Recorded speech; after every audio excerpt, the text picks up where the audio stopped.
Welcome back, guys, to Craig Reacts. And welcome back to another musical reaction of sorts. Last week we did the guide, everything to know about BabyMetal, and it went down a treat. And then we got a comment. This is not a bad comment. Want to know more? Question mark.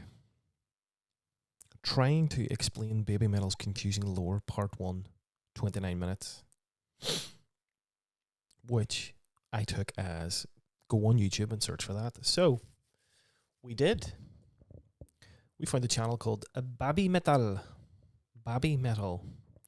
Who has a video trying to explain the confusing lore behind BabyMetal. So, I don't know how well this is going to go down with diehard BabyMetal fans, but we're going to do it. But I didn't believe the lore to be that confusing. I don't think I got confused watching it. You know, it was a very mystical, very well thought out lore, but apparently it's a tad confusing. So we're going to watch this, trying to explain BabyMetal's confusing lore, part 1. And it's a relatively new video, I believe, a few months ago. The first thing it says, it's got a warning for flashing images, so heads up. So here we go. Hopefully this will help people with the lore. Hi, BabyMetals. Remember, guys, like, subscribe, ring the bell. Recommend some more stuff like this, some more longer form stuff that goes into detail about stuff. So this guy's made this because of a bit of the sort of hiatus that's been going on. Is the lore confusing and convoluted? Yes. Should the lore have ended years ago? Yes.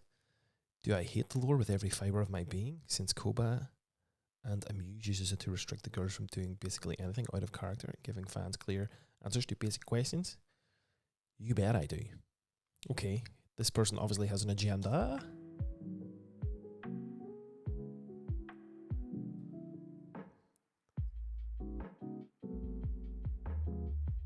But at the same time, I mean, they're not the first band to do that, you know.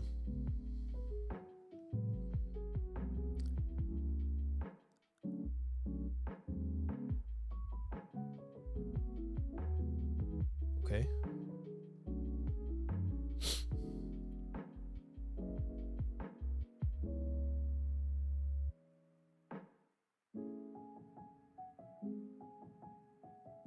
Okay, so far so good.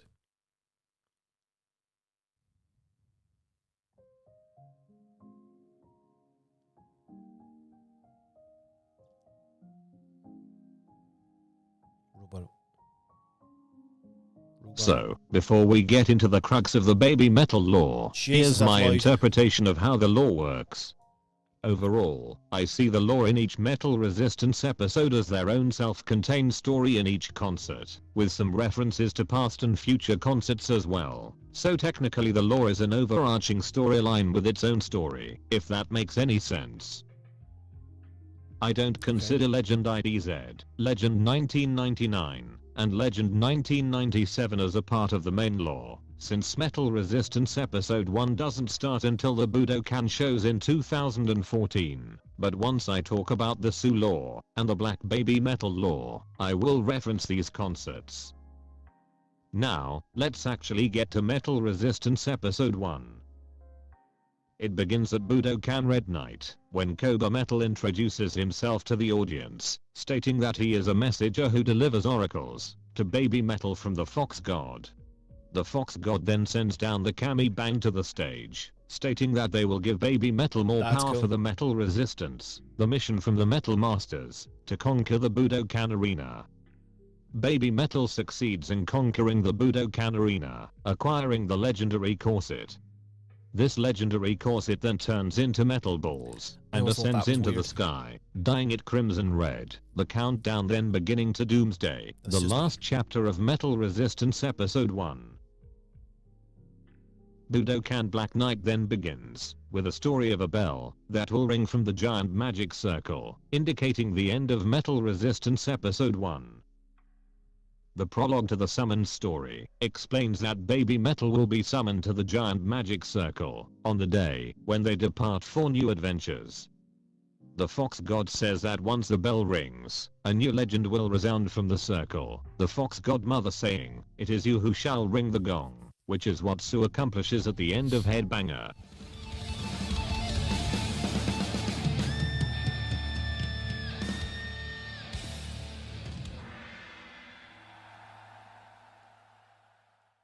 The story I mean, of how the metal resistance So far, so good. I mean, that's building a really good story. Not that confusing so far. started is now revealed. Once upon a time, the world was overrun by the big powerful idols, who controlled politics, the economy, and the mass media. All music Once other than upon a idol time? music was seen as harmful, and the apostles prayed for the restoration of metal music.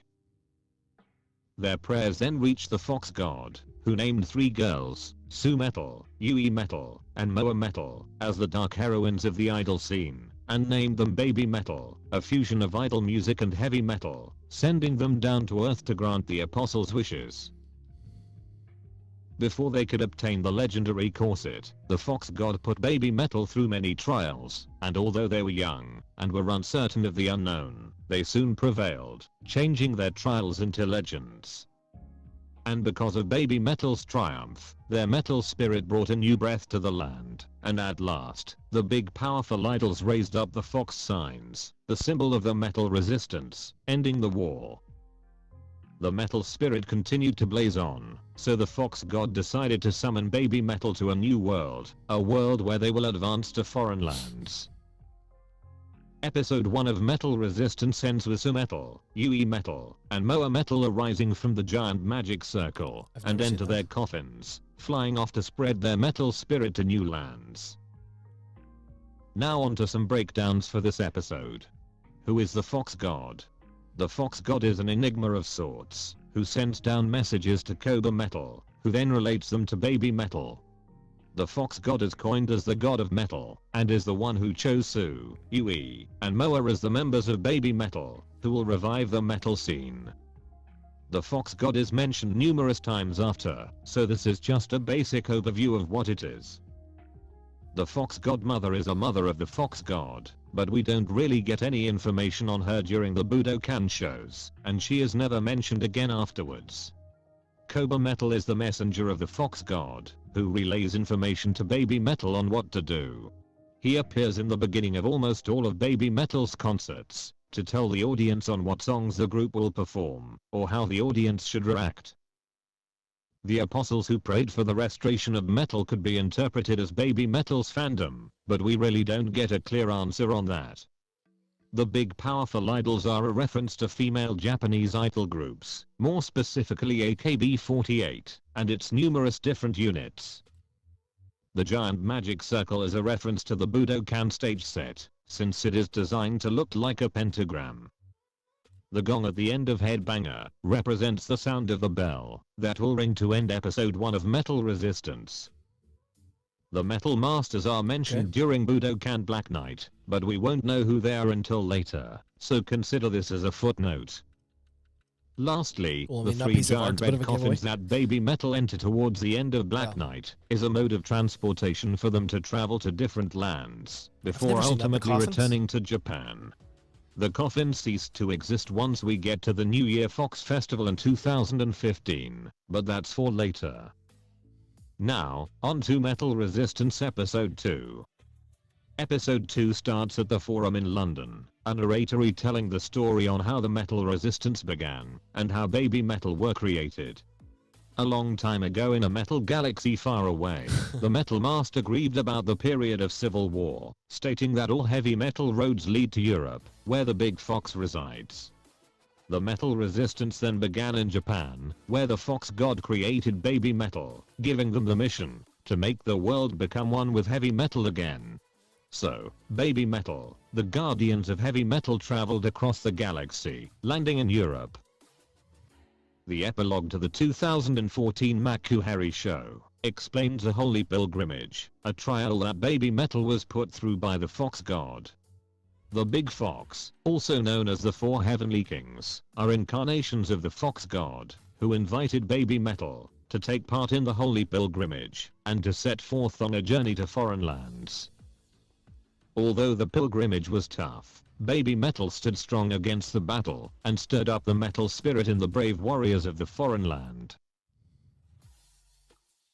Baby Metal, now entrusted with the future of metal by the Big Fox, will soon set forth on a new journey to awaken the lost metal spirit, known as the Metal Heart, in Japan, revealing Metal Resistance Episode 3. But the Holy Pilgrimage is not over yet, since Baby Metal will travel back to foreign lands once again to find something called the New Tune. Once Baby Metal finds the New Tune, they will come back to the Land of the Rising Sun at Saitama Super Arena in 2015, the New Year Fox Festival. The finale to Metal Resistance Episode 2 begins at the Brixton Academy, the narrator retelling the prologue of the summon ceremony that occurred during Budokan Black Night. The Fox God once again says that, if there is an end, there is a beginning, an infinite loop. They once again mention the sound of the bell, which will be rung in foreign lands, declaring that once it is rung, Metal Resistance Episode 2 will conclude, and a new legend will begin. The Fox Godmother is mentioned again, so disregard what I said earlier in the Episode 1 breakdown, sorry about that. She then repeats that the one who sounds the gong is you, which is what Sue does once again at the end of Headbanger.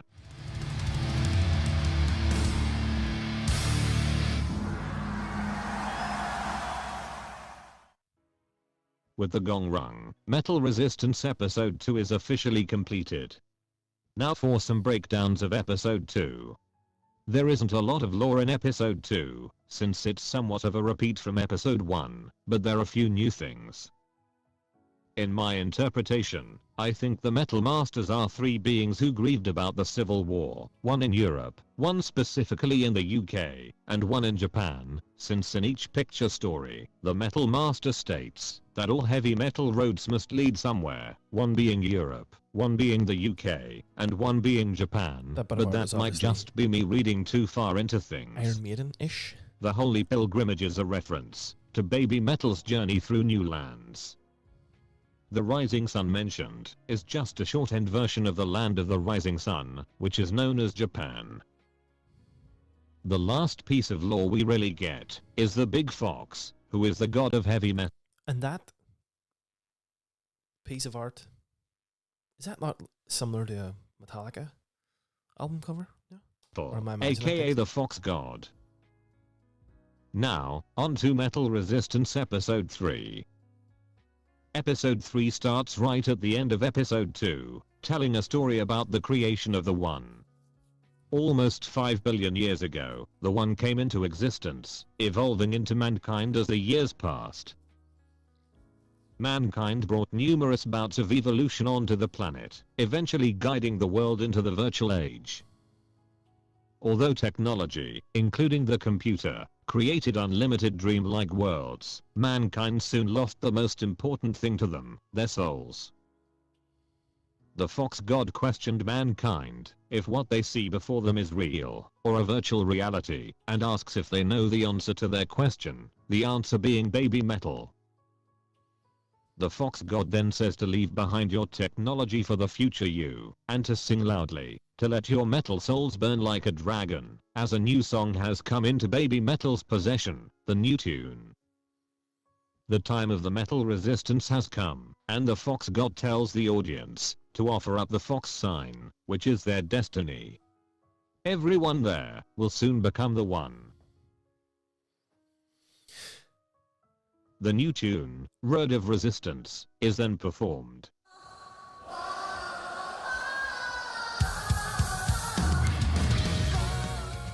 We've done that. with BabyMetal finally acquiring the new tune and converting mankind into the one in foreign lands. Their holy pilgrimage is finally completed, and they can now return to Japan to awaken the lost metal heart. The true beginning of the trilogy series now begins at Saitama Super Arena. The start of the show recounts the events in episode 2, explaining that the people around the world lost their metal souls, and how the Fox God summoned BabyMetal on the holy pilgrimage to make the world one with metal again. BabyMetal succeeded, bringing mankind together as the one. After their journey through the metal galaxy and establishing a new legend, BabyMetal finally returned to the land of the rising sun as a new metal resistance begins. They are uncertain of what the future holds, but they remember what the Fox gods taught them: where there is no road, you must make one yourself. There is no turning back for our young warriors, and as the metal bridge descends from above, they must walk the uncharted path, the road of resistance. At the end of the concert, BabyMetal finally crossed the uncharted path, and as the metal spirit burned bright red, everyone became the one, finally regaining the lost metal heart. With the first legend of the trilogy completed, BabyMetal then began the next part of their journey, Makuhari Arena once more. The story starts with the mention that a new legend will be born, and then takes us back to Budokan Red Night, the beginning of episode 1. The narrator says that the people who attended that show must have sensed that history was about to change. Now, after the final round of the Budokan show, the one's limits will finally be put to the test. The hands of the clock set by the giant magic circle can no longer be stopped, since it began at the Budokan shows, meaning that the battle had already begun, and that the time to create a new legend has finally come. The one's limits were finally reached, and the epic final battle was won, creating a new legend. And since a new legend had now been created, the second part of the trilogy series is now completed.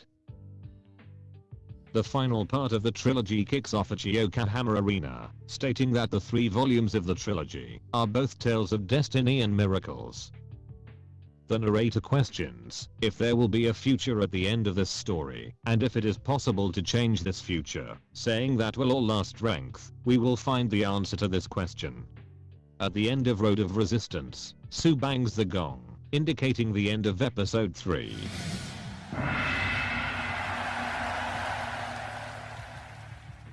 A prologue to the epilogue describes the tale that will lead us to a miracle. The metal spirits of the one, the chosen heroes, have now become an eternal light to make BabyMetal shine, and once the final song is played, everyone will become one. The Japanese version of the one is then played, ending the concert.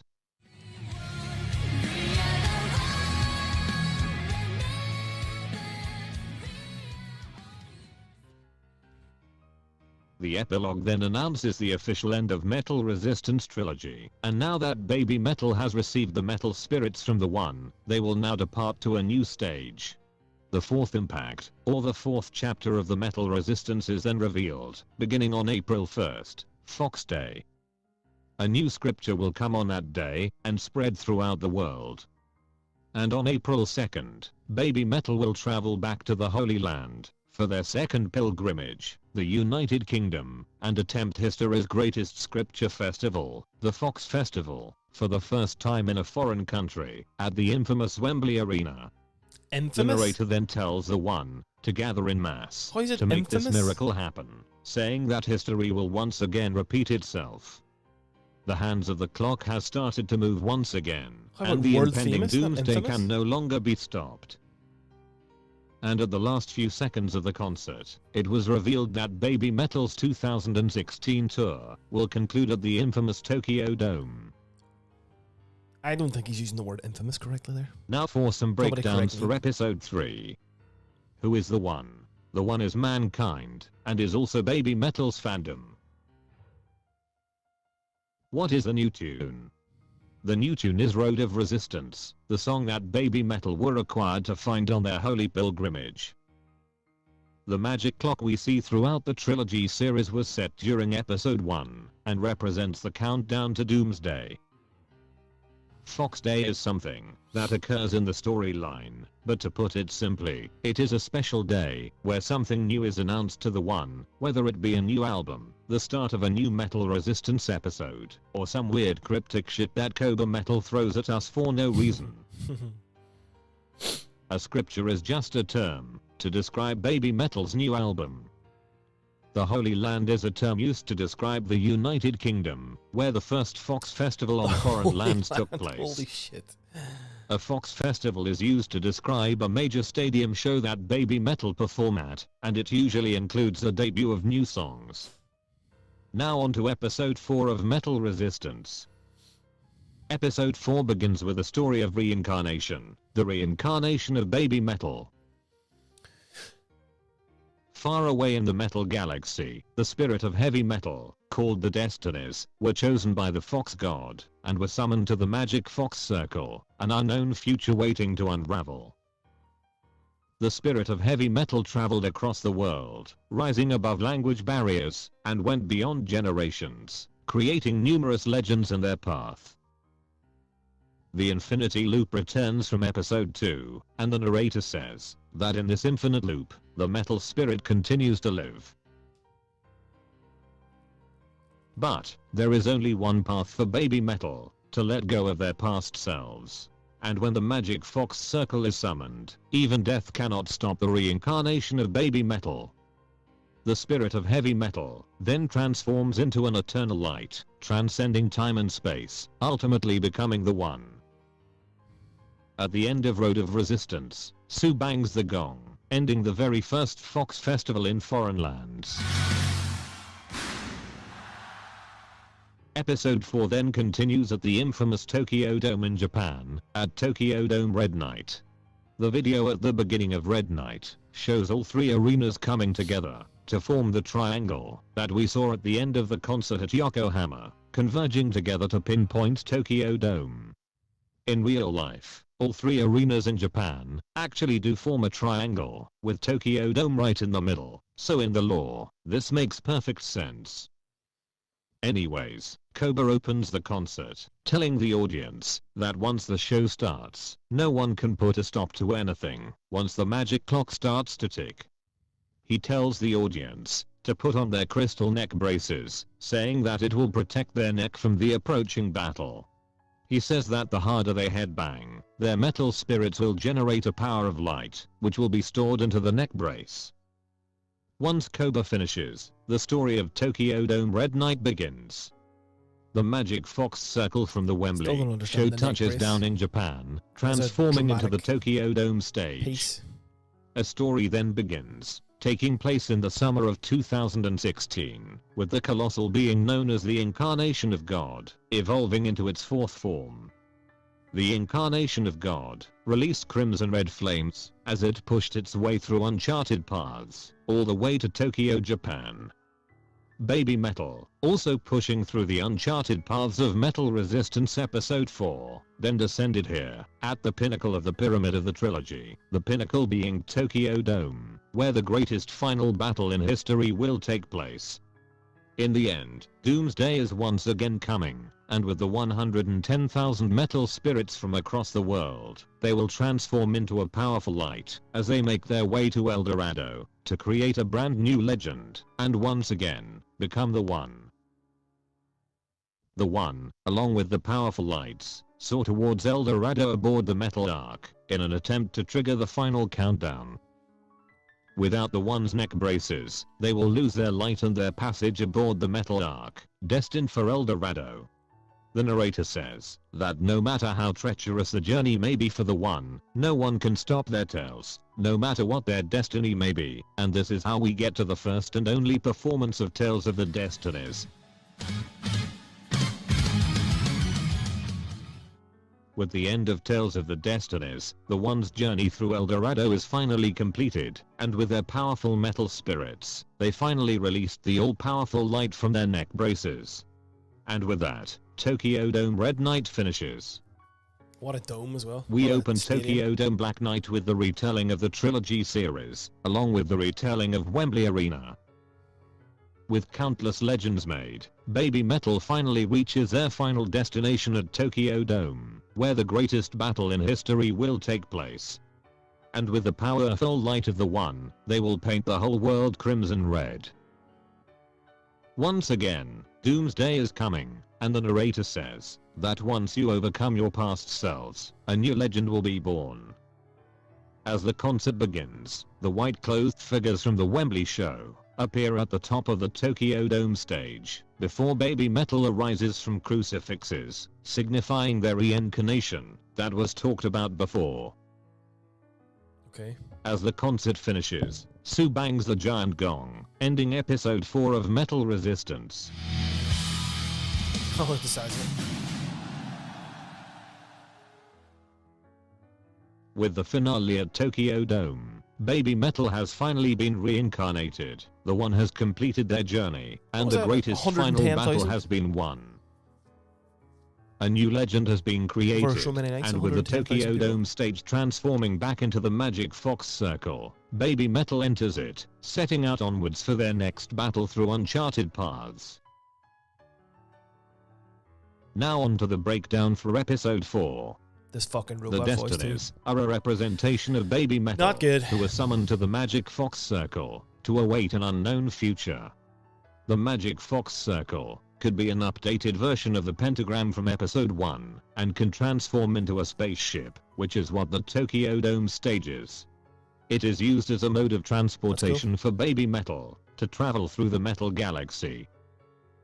The three figures you see at the Wembley and Tokyo Dome shows are a representation of BabyMetal's past lives and are dressed in silver skull masks and white clothes. The three figures disappear at the start of Tokyo Dome Black Knight, which, as we established at the Wembley shows, had to be let go so BabyMetal can be reincarnated. We get more explanation about the three figures as they appear throughout the karate music video. Towards the end of the video, their masks break off, revealing that the people behind them are BabyMetal.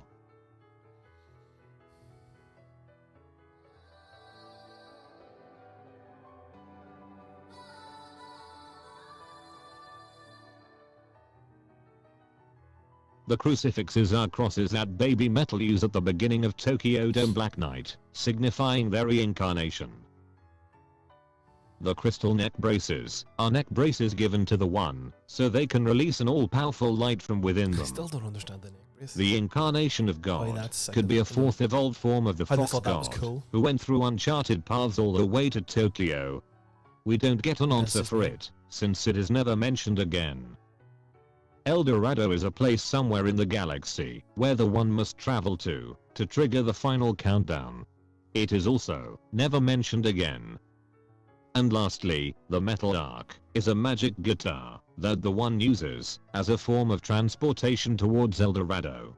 And yes, it is never mentioned again. Now, on to Metal Resistance Episode 5. In my interpretation, I see Episode 5 as a filler story after the gigantic Tokyo Dome shows in Episode 4, and a buffer before Episode 6 kicks off, since there really isn't a lot of lore to talk about. Instead of Episode 5 starting at a stadium show, the episode takes place over 5 small concerts, coined the 5 Fox Festivals, before leading up to the Big Fox Festival.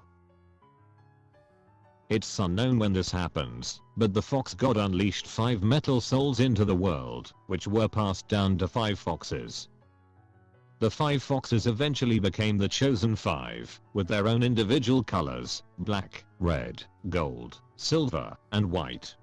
And that summer, the 5 colors of the fox flames were gathered to burn in the land of the rising sun, which is where the 5 Fox Festivals take place. The Black Fox Festival only had an audience of males only. The Red Fox Festival only had female or mega tsunes only. Gold Fox Festival only allowed a teenage audience. Silver Fox Festival only allowed an audience of elementary school kids and people over the age of 60, while the White Fox Festival required attendees to wear corpse paint. After these festivals took It mentioned place, that briefly the in penultimate the Big other Fox video. Festival occurred in October, bringing together the chosen 5 foxes to transform into a big fox fire, who will light everyone's metal spirits up. Once the 5 souls converge together, everyone can finally become the one. And so, as the concert concluded, the 5 foxes transformed into the Big Fox Fire, and a new legend was created, ending episode 5 of Metal Resistance. There will be no breakdown for this episode, since I already explained what the 5 foxes are, so this is the end of the first part of the main lore series. In the next part, I will talk about episodes 6 through 10 of Metal Resistance, where we will explore the light side of Baby Metal, the dark side of Baby Metal, the Chosen 7, and the Metal Galaxy. If the second part of this video doesn't come out before Fox Day, I will talk about whatever that living legend stuff we got a few months ago, along with whatever will be revealed on April 1st, if we even get anything at all. Until then, like, comment and subscribe, and I'll see you in the next video. Very good. Very good. I didn't like the robot voice. That's about the only thing I didn't like. It was a good video. It explained everything really, really well. Should I watch part 2? Let me know in the comments below. And if you like this channel, this guy's channel, head on over. BabyMetal. BabyMetal. You'll see it on the start of the video. Leave a wee comment on his video where you saw it. And subscribe so we can get part 2. I'm going to quickly check the channel to see if there is a part 2. Doesn't seem to be a part 2 just yet.